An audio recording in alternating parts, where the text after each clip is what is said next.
mbokki Sénégal mbokki Afrique mbokki àdduna bi waa Cambérène lay Mamadou Mactar maa ngi sant yàlla bu baax nekk fi nga xamante ni mooy Sam TV gaynde de l'actualité saa su nekk nañ koy defee rek jël benn kilifa ci kilif yi jël benn personnalité si personnalité gis ñi nga xamante ni ay cadre la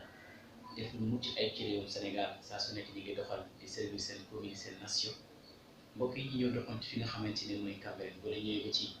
grande mosquée bi rek am na boo doxantu tuuti rek am na benn daanaan bu nekk foofu làqu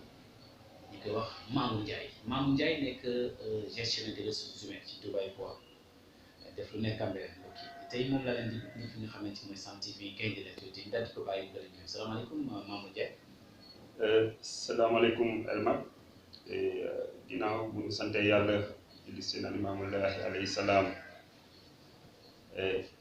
ñaanal suñu sang seen na Isa wala yàlla suñu am doole leeram ñu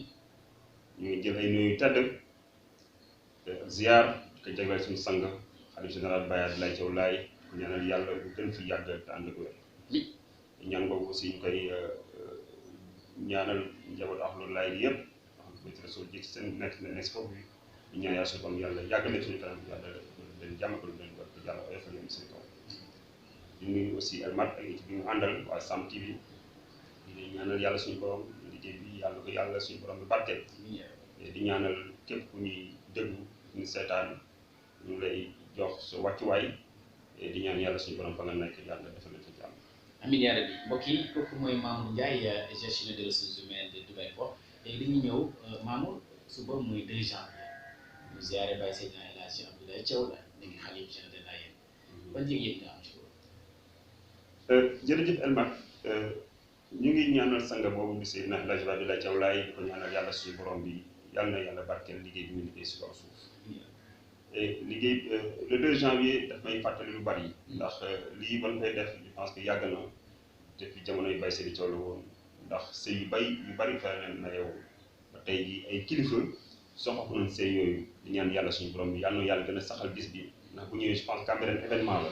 ñëpp cee préparé ndax dayo bis bi donc lii je pense que ñu ngi koy ñaanal yàlla suñu borom daal yàlla na yàlla barkeel lépp lu fa def sëy bi fa tak yàlla na suñu borom barkeel seen Limaamu Laahi alayhi salaam moom yor yoon ba tey mbokk yi ñu ngi ci Mamour Ndiaye nekk Mamour Ndiaye si gestionnaire des ressources humaines Dubai Port Mamour Ndiaye dañuy commencé dugg ci jeunesse Mamour Ndiaye yow yaay kan waroon ñu doon jël sa présentation fan nga juddoo. Elmat xam naa dina difficile pour Mamour Ndiaye wax si boppam. ndaxte Mamour Ndiaye xale la bu dëkk Cambérène juddoo Cambérène yaroo Cambérène maa ngi Cambérène donc toute ma jeunesse je l'ai fait à Cambérène. jugee si famille boo xamante ni damay d'abord profiter cette occasion bi di gërëm suma ñaari waajur ñu Baye Ndiaye Fall ak Yama Gane Mbaye Cambérène mais ràññee nañ leen si dëkk bi si liggéeyu dëkk bi ñu soxee ko fii si dëkk bi juddoo si dëkk ñun nekk seen suuf ñu tettanu wan nu yoon bi jàngal ñu aussi ba tey lépp lu ñu mën def si Cambérène aussi ñoom ñoo ko waral ma jàng Cambérène suma jeunesse bi passé Cambérène liggéey lu mu am aussi def ko si Cambérène donc nekk fi xale sur le plan sport sur le plan éducation sur le plan environnement lépp loo xamante ni dañ koy def si Cambérène te ma yaakaar ni war naa ko mën am sama apport dugal naa sama. ndeysaan ba ñuy ñëw ci loolu Mamour foo jàngee dalee école française voilà ba yan diplôme nga amee. voilà je voulais pas toujours démarrer foofu mooy d'abord effectivement Cambérène comme ni ñu koy waxee man en 1974 laa dugg école Cambérène école Sénégal rek fa laa jàngee des na cycle primaire bi. génn fa dem seen El Hadji Ibrahima Diop Parcelles jóge fa dem lycée Limamou Laye jóge fa dem université Cheikh Anta Diop jóge université Cheikh Anta Diop def sama formation professionnelle en comptabilité commencé liggéey ba yàlla def tey jii ma doon li ma doon. ndeysaan dañuy ñëw man ndax sa nan nga meloon ak sa waajur bu jigéen ak sa waajur bu góor Mamour Ndiaye. ñu may waajur yi su may fàttaliku ndax sama xol day sori. parce que su ma yaay banaa expliqué ni moom. ba ma lay yóbbu école Cambérène dafa inscrire bu ma jàngi moo tax mag ñi kenn du leen fay yeneen ñaanal yàlla suñu doon jàppale leen nee na moom jamono jooju pour ñu inscrire la dañ daan rang si école bi rang pour ñu mën la dugal inscrire la ndax boobu ñëpp doon inscrire ndax boobu école publique moo doon référence bi sama yaay neen daf fanaa ne rang si école bi muy taw muy jigéen nekk si biir góor ndax rek dama bëgg ma rangal ndax man bëgg na ma jàng ci jamono jamono jooju mu ràng muy taw mu toog fanaan si taw ba ndax pour man rek bëgg ma jàng wax jooju daf ma gën a doole wan na ne ndax ñun tey man suma yaay sama papa ñooy sama alpha ñooy sama omega ndax ñooy sama tàmbali sama bàyyi aussi jël ma lépp lu war si man si éducation si jàppale ma si njàng si jàppale ma tey ji ma doon tey ji nit référence si Cambérène mu def ko si man daana ma bàyyi may taxawaalu daana ma bàyyi may nekk lu ma neex teg na ma si yoon orienté na ma ba tey ji yàlla alhamdulilah rabbil alamin mën naa ni am naa ay wajur yu ma xam ne gërëm naa leen sax naa leen macha allah fierté lañ si ma macha allah ñaari wajur yi mu ndax duggoon nga ci école alquran jàng alquran Mamour Ndiaye wala arab doon jàng si jamono man Cambérène yàlla daf ñu baaxawoon même boo day jàng France sax vacances yi alquran la jëm man dama jàng alquran ba am 6 ans dugg école française chaque vacances ñu yóbbu école Baye ma wadda am Cambérène Baye Ndiaga mën ak di ko jàngal yóbbu ñu école Baye ma wadda am dem naa bay def 4e secondaire chaque vacances dama koy passé si daara ji donc yàlla dimbali ba suñu parents yi bàyyi ñu woon si côté boobu jàng nañu France dugg nañu ko français dugg nañu ko alxuraan ndeysaan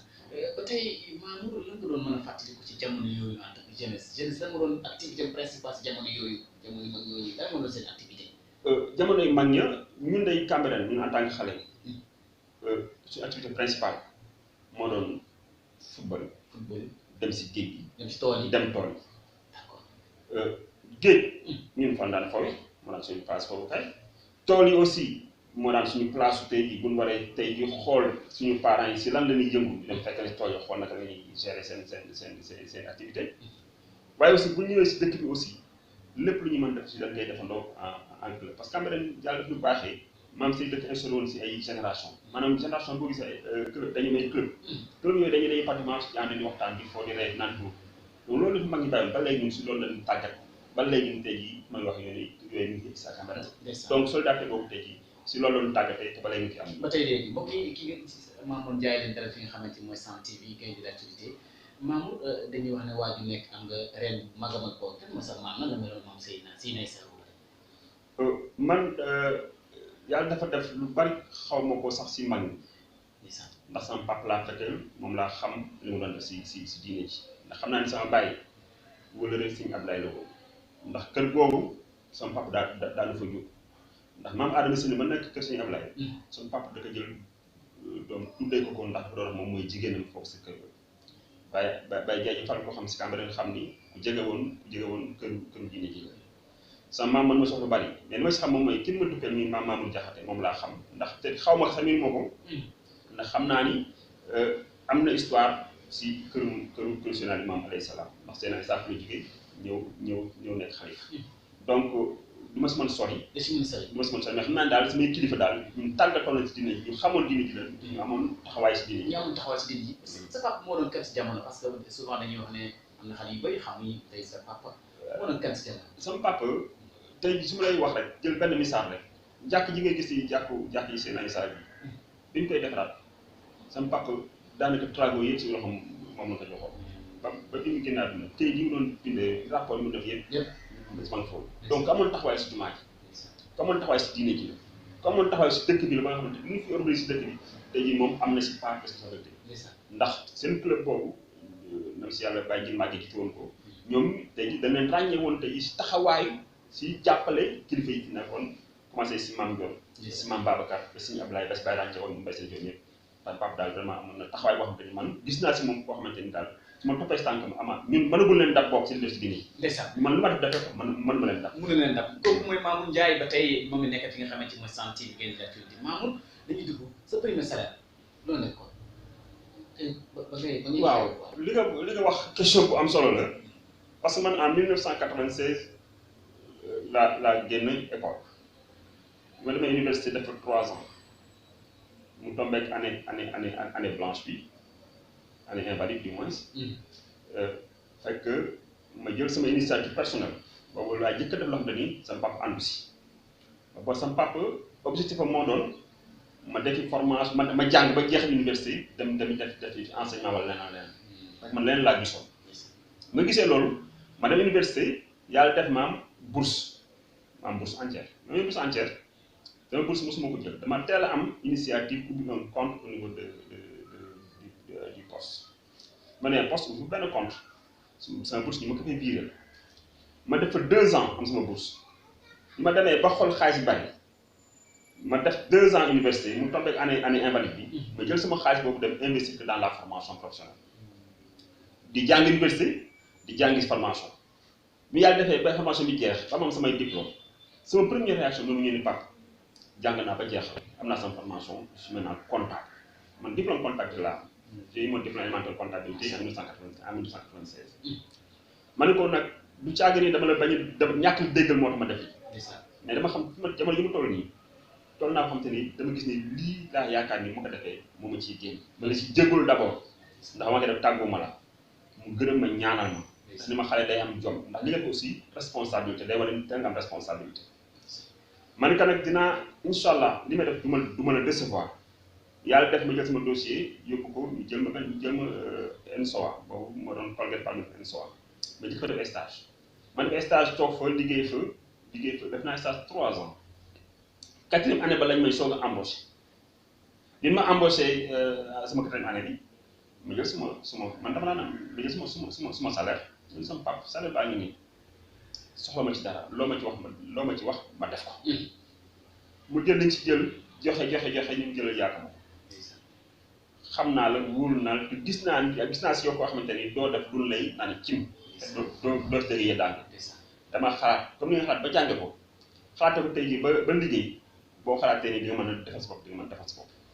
sama salaire tumbali salaire sama papa laa ko jox comme d'habitude Cambérène pour naan fayoo ko rek sa premier salaire parce que moom moo xool après ba ma libéré nag ni ma jox naa la mën nga continuer maintenant nga liggéey sa liggéey loo am nga investir pour sa avenir. ndeysaan mbokk yi rek ko déggandoo noonu ba tey Mamour Ndiaye dara fi nga xamante mooy Sam TV ñu teg ci biographie dañuy dugg nag ci point bi njëkk bi Mamour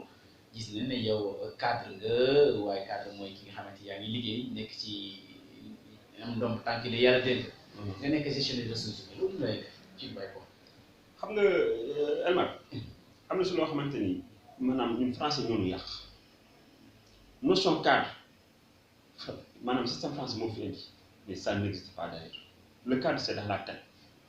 cadre dëgg maanaam sa comportement cadre dëgg si ni ngay nekkee par jour tey jii fii tout le monde peut être cadre su fekkee bëgg nga ko yàlla def na ñun Cambérène ñu am ay ñoo xamante ni yàlla baax na ñu ngi liggéey dans des sociétés dans des grandes sociétés internationales man yàlla ko def man bi ma dalee liggéey léegi je n'ai travaillé que dans des multinationales et su ma dem aussi yàlla dina ma dimbali ba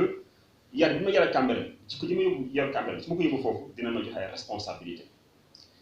yooyu ma yor si ay responsabilité tey jii yor ka fii ma nekk muy DP World ma nekk depuis 2008 yàlla dimbali ñu ne ba kenn duñu fa xeeb ndax suñu comportement suñu nekk donc man su ma nekkee Cambérène dem dans l'entreprise suma premier objectif mooy fexe ba su ma demee naa wane jikko Cambérène foofu naa wane jikko laaye maanaam laaye c'est un comportement c'est-à-dire boo demee ñu dem di la def loo xam da la koy xeebee di la yedde di dem su nekk yow yaa ngi wàcc coog la seen aliment alayhi salaam donc foofu noonu ñuy def suñu wàccuwaay yu mag mais maintenant si Cambérène li nga xamante ne ñu ngi koy def si Cambérène di ko jël suñu pratique yooyu kay bari na ndax man je suis comme ni nga ko waxee léegi je suis comptable de formation mais j'ai fait le métier des ressources humaines depuis plus de 20 ans donc lu ma xam ressources humaines laa gën a xam yàlla dimbali ba am naa si expérience jàng naa ko xam naa ci lu bari li ma ci am jël ko mu leer ma mën naa ko jëriñ sama communauté maa ngi ci def li ma mën bien que bariwul mais en tout cas li ma mën maa ngi ci def ndax maa ngi jàppale xale yi seen formation maa ngi jàppale xale yi seen orientation maa ngi jàppale xale yi même parfois même si ma kër fii am na ñoo xam ne bu ñu demee ba leen di def ngeen demee entretien d'embauche ñëw leen seet si ma ndax du ñàkk man si laa liggéey am na lu ma xam xamu leen ko mën naa leen teg si yoon boo xamante ni bu leen demee mën nga réussir seen entretien d'embauche. macha allah du benn du ñaar nit ñëw nañ fi ma orienté leen ban demee aussi leen si gis ndax y a des comportements boo ko yoree en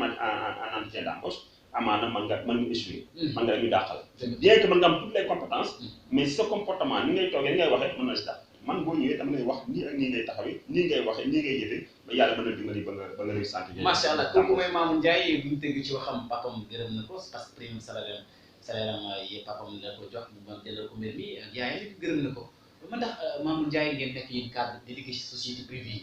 yi lan ngeen defal Cambérène bari ngeen ci Sénégal si Cambérène dama bëgg ngeen wax yéen cadre yi nga xamante ni tey lu ne defal ngeen ko seen waajur am ngërëmaan ma ndax dëkk bi gërëm na leen lan ngeen defal dëkk bi. xam nga loolu question dafa xaw a large parce que loolu dafa dëkk bi c'est-à-dire que danga sànq si jël ma naan la c'est extrêmement difficile man ma wax la man sama bopp maay def mais boo demoon si dëkk ma laaj dina la wax ndax man bokkul sama jikko may def di wax bokkul sama jikko may def ni maa def li wala maa wax li dama ñaan yàlla sax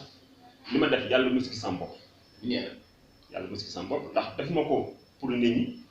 ndax nit ki li muy def yàlla moo tax ma koy def yàlla dimbali ne ma ba fu ma mën jaar su may liggéeyee su ma gisee opportunité d'emploi naa jëlee waa Cambérène dugal leen tey jii boo demee Dubaï Port incha allah boo demee macha allah di gis waa Cambérène ni ñu fa nekkee lu caagee nii dama lay jël dugal leen fa en tout cas war naa leen teg naa leen suñu boo xamante ni bu ñu fa jaaree dina leen mën a embaucher te ñu si bëri tey jii yàlla dina leen ñu ngi fay liggéey ñu ngi koy daan seen doole di dimbali seen i waay si dëkk bi aussi am na ci taxawaay boo xamante ni peut-être que xëy na bon loolu du lu ñuy fësal mais sur le plan sport yëngu sport dama daan participer dama daan yëngu si sport bi ndax tey jii bu ne ay say jàppoo boo naan léegi jàppoo si kon bi man naa ni ñun ñoo ko créé man maa ko créé ak samay xarit maam amoon ci taxawaay bu am solo ak waa kon bi ñu demee tey si rek bii nga xamante ne ngay dégg comité d'initiative pour la défense de la maman de Cambérène boobu aussi am naa ci taxawaay bu am solo maa ngi siy liggéey te ba léegi depuis plus de 10 ans ñu ngi siy liggéey di def liggéey boo xamante ne amaana xëy na peut-être que c'est pas parfait mais ñu ngi jéem a def li ñu mën def centenaire aussi bi ñuy organiser centenaire de Cambérène yàlla dimbali ba Cambérène ñoo jël ne ba kaay diriger le centenaire. nekk coordinateur waaye nekk coordinateur du centenaire donc loolu aussi dafa nekk loo xamante ni c'est des activités yoo xamante ni maa ngi doon may si dëkk bi te def ma ko yàlla dimbali ba ma si sama bopp. def ma ko sax pour dire c'est la première fois ma toog rajo wala télé di wax si yoo xamante ni tey jii moom la ma yàlla def ma defal ko sama dëgg la mbokk yi dama koy dagg ñu dugg ci beneen sujet bu am solo mooy gis nañ ne école Seydina Issa Rouhou Lahi ci atam 2014 dafa mel ni Dubaï Port ñoo dal di répercussionnement bi loolu nu mu defee. voilà dafay rejoindre sa question bu njëkk bi nga waxoon sànq loolu defal Cambérène parce que bi ñu def seen centenaire en 2014 yàlla dafa def ma nekkoon coordonnateur bi di gérer une équipe ci moom damay may occasion nag ma remercier ñu doon liggéeyal jamono jooju ñu am solo c'est la première fois ma wax lañu mën a ndaxte dafa nekkoon ñoo xamante ni da nekkoon une équipe très soudée te boo xam dañuy bokkoon gis-gis bokk bëgg-bëgg aussi mais nag di waxtaan pour mën a jël ay décisions bi yàlla defee loolu ñu amoon benn programme sur l'éducation un programme qui s'appelle retour à l'école programme boobu ngi ni lan la ñuy méngale retour à l'école boobu am ñu si xalaat ni non li ñu ko def mooy école bi dafa nekk dans un état de délabrement très avancé te ñun ñëpp lañ jàngee donc est-ce que mënuñu fi dem ñu defaraat école bi jamono jooju yaa ngi koy wax Seydina Kane ba koy ñaanal yàlla suñu borom yàlla xaraa jënd mu doon ko amoon taxawaay si centenaire bi jàppale mu baax ànd nañu si liggéey bi plusieurs réunions on l'a fait dans son bureau ku mel ni Libassane aussi ma koy fructueux si di ko ñaanal yàlla Libassane nga xam ne tey jii centenaire bi mën naa ne à 90% lu bëri lu si réalisé moom moo ko def koy ñaanal fa mu nekk yàlla yàlla def aussi di ñaanal suma ñaari jigéen ñu am solo muy Salimata muy Walimata Mbaye Walimata Diop ñoom doon jigéenal si biir ñooñu aussi am si taxawaay mais centre bi ñu def le programme de retour à l'école dama yóbbul le programme global sama direction générale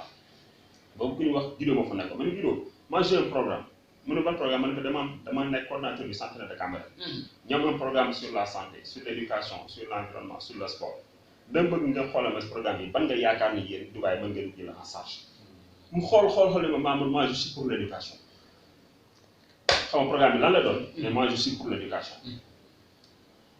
bi ma waxee loolu ma ne ko lii damay programme mu école bi on va réfectionner l'école Seydina Issa Lahi A et B et le coût de la réfection tourne autour de 7 millions 8 millions jamono jooju loolu la ñu ko estimé woon. 7 millions 8 millions. loolu la ñu ko estimé woon bi ñu ko estimé 7 millions 8 millions. mu ne je prends ça en charge mu jox ñu un chèque de 7 millions 600 cette chèque bi je me rappelle c'est Seydina Kane moom moo ko encaissé en tant que président du Massandra après jox ko Mbaye Fall mu liggéey travaux yi. bi mu nee mooy je prends en charge l'éducation bi ñu ñëwaatee ba defaat évaluation liggéey bi ñu xam ne liggéey bi ëpp na sax ñun duñu yaakaaroon ni moom mooy set yi parce que liggéey dana bàyyi 12 millions ay kat comme ñun am nañu caisse démarche ñoom ni leen li ngeen di jox doyul ñu non on va le prendre en charge ñu au niveau du centenaire moo tax bi ñu jëlee les 7 millions 600 yi di bàyyi joxe jël les 5 millions xam ni moom lañu yoon def ko si travaux yi le coût global nous a coûté 12 millions 600 Dubaï foofu la jël ñu je prends en charge bi ñu paree l'école a été réfectionnée presque plus de il y avait 24 salles de classe qui ont été réfectionnées plus les bureaux des directeurs. Ensuite, aménager avec des fleurs, des arbres, avec des bancs en dur. L'électricité, dañ ko defaraat. Plomberie bi dañ ko defaraat. Douche fa nekk ko dañ defaraat. Après defaraat mur bi. Des na waat defaat bon am na mu amaat beneen architecture. Loolu bi ñu ko defaatee bi fii même le ministre ñëwee le ministre Mbaye Thiam ñu woowee ñu ne ko dañu bëgg nga may ñu ay table banc. ñu ngi waxee loolu ñu seen maire bind na leen pour ñaanu mais dama ni du ma ko may loolu la ñu wax sëñ Mbaye Thiam rek baa ngi si man fii mais comme yéen waa Cambérène yéen a jug ba defar seen bopp école wax leen mu ñaata table banc nga ko jox leen ji boobu dañu jox plus de 100 table banc yu bees ci lañ ko dajale ndax boobu élèves yi danaan toog à 5 à 6 maanaam toog ndax amuñu assez table banc dina de table banc yu bees yi xale yi toog à 2 di bind muy rafet di jàng muy dugg fenêtre yi ndax yéen fa fekkoon c'était des fenêtres yoo xamante ni c'était des fenêtres en fer dem ba rouillé mënul tijjee plus de fenêtre yëpp lañ daj defaraat fenêtre yi toiture yi après naa doon image ngay dispo je pense que foofu lañ fa réaliser si équipe bu fekkoon am na un bon suivi ci école bi du malade mais malheureusement au bout d'une année bi ñu ñëwaatee école ba dafa mel ni mosu ko defar ndax yàqu-yàqu yi et voilà on ne sait pas qui est responsable mais en tout cas ñun en tant que Dubaï li ñu waroon def noonu ko te Dubaï aussi bu ko defee pour man Cambérène la ko defal ndax man maa dem jëli andi ko foofu. ndax programme boobu c'était un programme bu ko defoon Cambérène def ko feneen. dañu ma programme boobu chaque année day defal benn école année boobu lañ démarré ak Cambérène année bi sëñ yoon waagu ñaay yéen a ngi ñun dans les régions mais tey jii ma lay wax nii au moins j'ai fexe naa ba waa Dubaï ñëw Cambérène rénover l'école Sénégal Issa Rohou Laye tey jii te sama loxo la jaar donc loolu même bu du woon dara sax loolu rek tax na ma ni au moins fu may liggéey andi naa dara sama dëkk. mbokk yi loolu mooy Sam TV Gaïndé l'actualité da ngeen dégg lu mosul dégg parce que lii kenn mosu ko xam ci àdduna bi mooy dafa jot ñuy leeral action yi nga xamante ni tey cadre yi nekk ci société privée yi ñu ngi koy def ci dëkk bi nga xamante Cambérène man El Mat loolu yëpp la man ndax tey amoo déception wala da ngeen doon am yéen jafe-jafe yéen cadre yi ngi société privée yi souvent da ngay gis ne ñi nga xamante ni ñu indi seen alal fii nga am 1 an 2 ans boo ñëwee nga def découragé man ndax tey bu yokkoon Dubaï Port nañ dem seetaat école bi nga xamante dafa nekk ci atam 2014 da nga mën a da nga sawar pour accompagner les écoles bi. non seulement du ma sawar El Mat mais dama si am kers ndax 1 an après bi école bi yàqoo dañ ma woon ni ma école bi yàqu na est-ce que doo ñu jàppale waat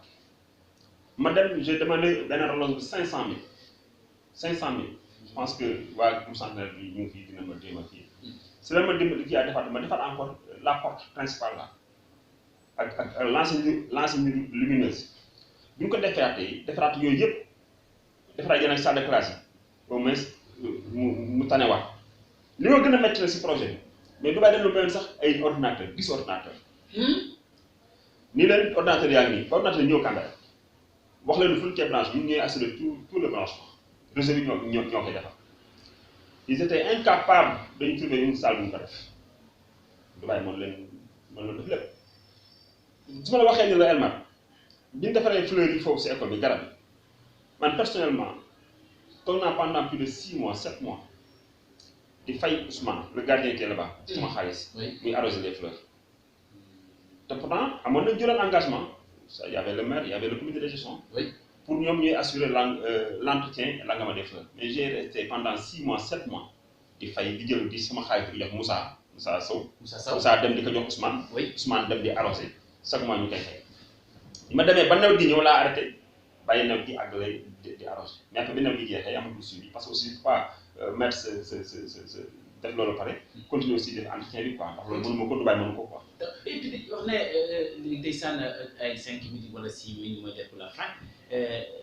Mamour tey lan nga gisee climat wu Cambérène politique bi xale yaa ngi yëngatu loolu ci xëccoo bi mouvement yi voilà te li nga wax ni réalisation bi nga xamante Dubaï Port def na ko ci Cambérène gisuñ ci mouvement yi ko def lan moo wax ban gis-gis nga am ci climat wu Cambérène bi. non xam nga vraiment li ñu war a xam ne mooy Cambérène c'est vrai ah ku nekk fii libre d'avoir des ambitions man li ma doon gënal et l'idéal moo doon ñu fexe ba au moins fédérer ces mouvements là bu ñu fédérer au moins am benn ce qu'on appelle une liste consensuelle une liste consensuelle mooy tax ñu xam ñu am tey Cambérène jël les meilleurs éléments dajale leen pour ñu mën diriger mais malheureusement ça c'est de l'utopie ndax naan loolu mënul nekk day jafe mais l'idéal moo doon tey Cambérène ñëpp ku ci nekk dajaloo ñu jël ñu def une liste consensuelle pour mën a gérer la commune ndax commune bi bëri na ay enjeux tey jii bu dee dañu am plusieurs mouvements à gauche à droite alors que en réalité ces mouvements là mënoon na fédéré wu dans un cadre unitaire cadre boobu war na mën a gérer tout ce qui est problème de communication dina tax tey jii kii di wax jaar fii kii di wax jaar fële c'est-à-dire su fekkee dañ jël le mouvement SIDEC wax par rapport ni que SIDEC moo yoreel tey jii l'environnement jël waa Cambérène moo ñu ñor ñu yore fële ñooñu ñëpp mën na nekk dans le propre mouvement comme des commissions mais di retrouver autour d'un cadre unitaire discuter di wax ndoo di dóorandoo mais bu ko nekk dee xëcc fii man su ma bokkul fii di sànni xeer mais Cambérène du dem li ñu tàddal dëgg mooy ku nekk da nga bëgg nii man su ma sudul man rek du kenn alors que loolu tey jii bokkul si la day defal Cambérène Cambérène li ko defal mooy ñu ñëpp jël suñu intérêt bopp toog si jël intérêt dëkk ji jiital ci mën a avancer. bu posé la dëggantaan ci quelques minutes pour la fin yow ba nga nekk coordinateur bu Sentinelle de Cambérène daanaka programme boobu rocci nga proposé bu Dubaï Port voilà bi génn si éducation taxaw loolu ma tax lan moo leen koy lan dañuy dugg ci CPRC c'est collectif des personnes ressources de Cambérène bi nga xamante Baye département mooy nekk coordinateur bi te nga nekk di membre foofu lan mooy sa objectif foofu yi nga CPRC. xam nga CPRC objectif principal bi moo doon fexe ba li ma wax sànq rek lépp loo xam ne dañu koy def si Cambérène maanaam ñoom focaliser wuñu si environnement santé ak kii dañu focaliser wu ni Cambérène la moom mooy la mën a tax a jóg Cambérène c'est un tout donc ñoom li ñu taxoon dëgg mooy dajale toutes les ressources yi nga xam ne Cambérène da am dañu autour d'un mouvement mooy cadre unitaire ma lay wax noonu malheureusement ce cadre n'a pu avoir lieu parce que dafa am ndox de mos nekk mais vraiment dama ñaan yàlla rek ñëpp retrouver wu autour de l'essentiel pour ñu mën a réaliser li nga xam ne ñun ñëpp mën bëgg parce que Cambérène benn bëgg la ñu am mooy defar Cambérène tous les mouvements là benn bëgg mooy defar Cambérène mais su fekkee ku nekk da ngeen bëgg ni man la du nekk il faut que ñu ñëpp ku nekk bàyyi sa intérêt bopp nga teg fële ñu jël dajaloo autour du CPRC wala beneen mouvement parce que CPRC ñu santé ñoo créé bi koy créé c'était bon parce que dañuy santé jeex na il nous faut un autre mouvement bu jug tey jii bu mën a dérouler les actions yoo xam te ni moom la santé di mettre en place moo tax duñu fàtte man ko il faut mettre en place une structure de jeunes ambitieux qui peuvent maintenant tey jii mettre à jour tey jii suñu programme yoo xam ne mënoon defal santé bi un programme très ambitieux qui a été inspiré bu la wax ne Cambérène mën nga ko defar te sukkandiku wuñu si maanaam li fi Sénégal bàyyi Sénégal a un projet de société boo xam te ni programme boo mën def Cambérène si dëkk bi boo si inspiré woo mën nga am réussir ndax sur le plan environnement am na lu mu si jàngal éducation lu mu si jàngal leneen lu mu si jàngal donc nañu inspiré wu si jàng Sénégal toog xool nan la bëgg woon dëkk bi ñuy fexewaat toog naka ñuy fexe ba indiwaat Cambérène foofu noonu mais loolu il faut que ñu bàyyi ñëpp ñu bëgg ñu àndandoo ci autour de l'essentiel mën a mën a Mamour dañuy dem ci beneen point bi mooy damay laaj mooy gis nañu tey lu mel développement communautaire bu Cambérène le projet dans la société privée la mën nañu ko wax Dubaï Port projet mais dañuy gis ne alal bi muy duggal ci dëkk bi bu ñu koy comparé ak bi maire di def mairie bi ni muy def mairie bi bëriwul yéen a ëppalee mairie bi maanaam école ngeen defar réfectionné lu si mel ni ci Covid 19 gis nañ ne pour le développement communautaire mobilisé 12 millions jox ko ci askan bi mairie bi sax da ngay di ay 2 millions 3 millions da moo waral loolu la moo waral loolu. xam nga man je suis pas dans les secrets pour xam pourquoi le maire ne fait pas ça ou bien ne fait pas ça mais l'essentiel c'est de mettre un programme su ma la waxee tey benn information peut-être amuloo ko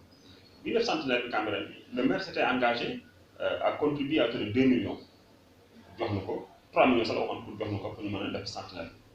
mais def nañ Sentinelle ba mu jeex on a dépensé plus de 30 millions Sentinelle dans le cadre de toutes les activités 30 millions le maire n'a pas donné un franc donc ça veut dire que man moo xam la moo tax joxewul bu ñuy wootee en tout cas pour dëkk bi di ñun parfois on le sent pas waxuñu ko pour dénigrer ko mais en tout cas c'est des constats quoi yi am loolu nag ñu ni parfois li gën moom mooy bu ñu soxlaa dara au lieu ñuy dem si maire nañu woote dëkk bi ku nekk joxe 100 francs sa dërëm ñaar dërëm ñu dajale ko def ci dëkk bi so bu ñu ko dee def ba léegi gis nañ si ndam moo tax loolu aussi duñ ko bàyyi ndax Cambérène loolu la ko yàlla bindee mooy li nga xam ne moom la marché daan wax naan nañu jàppale suñu biir bu ñu demee soxla si taxaw moo tax ñuy def ay collecte def ay masta lu ñu am def ko ci question yu mujj ba tey à la une te gis nañu tey ci kër imam Libaas Faye am na foos yu daal di wàllangal ñu ne ana SIDEC léegi Seydina Niang ngi expliqué ne buñ confondre SIDEC du maire du village yéen nan mooy seen mission waa SIDEC. waaw non il faut aussi ñu comprendre un peu parce que mission bi au départ li taxaw mu jur moo doon délocalisation moo doon mission principale bi. après moom 2 missions secondaires mooy assainissement nañu fexe ba Cambérène am assainissement bu ñu paree nañu inondation yi ñëw ñu nañu jàpp si inondation yi parce que ñun la fi yàlla teg ñooy wax ak dëgg. donc maintenant comme li ko Sénat ñaa wax ci dama manqué déglu problème mu branchement clandestin kooku dafa dépasse suñu niveau parce que mën ko gérer bien que li ñu si mën mooy alerter bu ñu gisee dara dem wax waa ONAS wax waa préfet wax le préfet wax autorité yi ñoom aussi ñoom ñoo seen mesure pour dissuader ñu bañ ko def. On a alerté depuis wax na ko sànq maa ngi koy déglu on a alerté l'ONAS alerté waa SATAR wax leen ko ba on a tenu une réunion la semaine dernière sur les problèmes de clandestins. ñoom boo gisee ñu commencé communiquer au niveau de Diamalaye FM wala feneen c'est parce que on les a poussés à faire ce communiqué là. donc ñun mooy loolu la si mën a jouer comme décision bi nga xamante proposé ba xam Seydina Niang bi jiite président commission scientifique du SYNEP moom lu mu wax mooy ñi nga xamante ñoo koy def branchement clandestin yi dañ leen a sanctionné mooy bu ñu leen may gratuit. est-ce que loolu communication bi da ngeen préféré. non c'est-à-dire xam nga boo gisee après dafa wax ni sanction yi da doon wax niveau de sanction yi maa ngi déglu man nga dem ba dootu la branché Sénégal yorul du moom mooy sanction yi mais dafa ni les sanctions peut aller jusqu'à même yow ñu bañ a branché. est-ce que communication bi que askan bi yëg nañ ko. non c'est-à-dire que loolu du sax décision moom lu mu wax noonu xalaatam d'accord. mais on a décidé que nous génneegul la note pour wane ni tey boo defee tel acte lii moo lay sanction mais en tout cas dafa ni mën na la sanctionner ba xañ la loolu mais comme moom xalaatam la waxee da ngay jàpp ne xalaatam la waxee mais li ñuy sanctionné dëgg waxaguñu wala génnaguñu ba dafa officiellement ni boo defee lii mooy dal sa kaw. ñun dañuy yem rek si alerte bu gisee cas yu mel noonu alerte wax leen ñoom ñu jóg dem def seen réaction. léegi kàddu bu mujj gi mooy gis nañ ne Cambérène fi mu toll nii dañ ci doon interdit tox di interdit yenn yu suuf yu bon yi gis nañ ne ñu ngi commencé violer enseignement Baye Seydina Issa Rouhou Laye bu leen ci buntu bi n'importe quoi dëkk bi léegi bi commencé am baat ci Cambérène 2 Mamour Ndiaye dëkku Seydina Issa bi nga xamante nga dëkk te moom démb mëntoon noonu booy dem ci tànk booy romb jumaa ji nii imam Libaas doo ne daal kenn amul sol te sañ-sañ ci jamono dafay sol dàll di dox léegi dëkk ñi ñaa ngi sol seen dàll di dox ci bi suuf si jumaa ji da nga gisee Cambérène. xam nga Amath Cambérène bu njëkk léegi boo ko dee méngale dañuy sonn c'est-à-dire que nam meloon bu yëpp boo xam ne depuis 1949 Seydina Issa Rouhou Laye génn àdduna ba léegi de plus en plus dëkk bi dañuy commencé di bàyyeeku si yenn si yenn yi maanaam ni ko sang bi tracé woo fekkoon noonu leen ko doxalee ba léegi nii Cambérène mooy raw ñëpp mais depuis loolu malheureusement on commence à progressivement di bàyyeeku si yenn comportement yi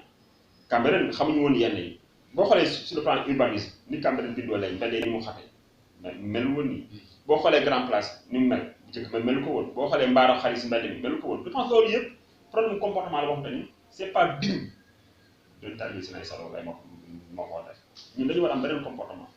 nga xam te mënul sa nga bàyyi ba ñu jëm ko def bien que c'est ça va être extrêmement difficile mais avec le tey ni population di développé woo aussi jikko yi day gën diversifié wu da ngay jéem a def li nga mën def rek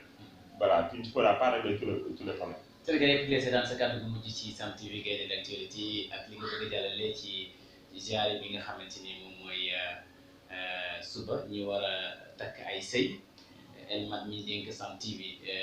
war ci bokk tey muy sama premier invité Mamour Ndiaye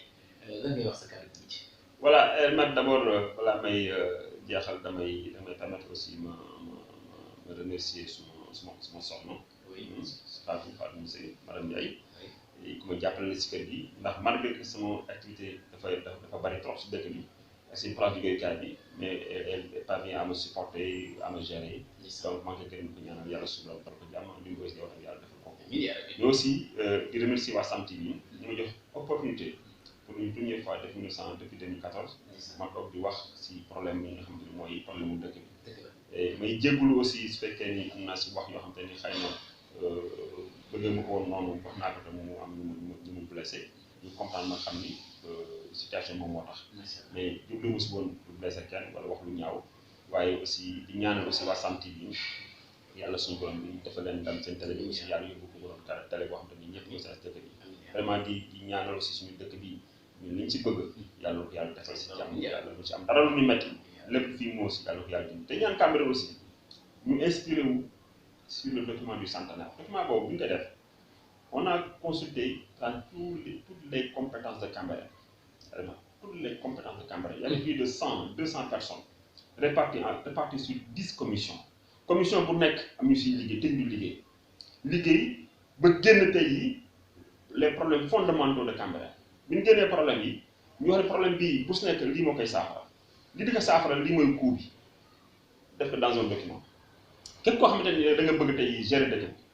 boo si inspiré woo rek man nga yàlla mën na dimbali ba nga réaliser parce que ñun defuñu ko pour suñu bopp pour dëkk la ko defal donc na ci gars yi jàpp ñu jéem a xool ku ko mën a réaliser nga réaliser ko pour le bien de Cambérène je pense que loolu daa mën dinaa ko wax pour lancer un appel aussi à ce que lu ñu xamante ñun ñooy les futurs candidats à la mairie ñu gën a góorgóorlu retrouver autour de l'essentiel ñu bàyyi xew maintenant yi pour Cambérène mën a dem si kanam. ñu ngi dem ci kanam man daal da nga dem si bës tàkk bi yow. yàlla na la si yàlla jàppale vraiment ñu lay ñaanal aussi boo si amee soxna yàlla jubal la soxna barkeel ko. amiin yàlla defal la jàmm yàlla on est très content aussi vraiment satisfait aussi seen liggéey. émission bi moo gàttal mais sinon aussi mën nañu wax lu bari. si Cambérène. ñoom moom télévision bi moom Mamour Ndiaye ak ñëpp ñi ko xamante ni doomu Cambérène parce que Seyna Issa Roulaye mooy sama parrain te moom Sam TV ngeen di def ci saa su nekk dama koy wax dañ génn document bi centenaire bi ak yeneen projet yi nga xamante ni ñu ngi koy inspiré bu ko defal seen dëkk bi parce que dañuy fii lañ juddoo fii lañ bëgg fekk baax am fi soxna am fi suñu nekk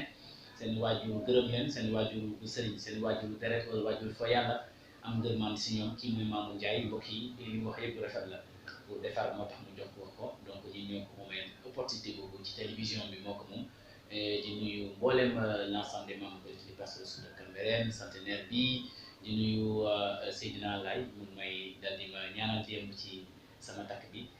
di lay gërëm merci beaucoup may nga ma fit yow Seydina la parce que yaa ne njaboot jooju famille bu wax na la man xam naa ko doomu mant wan la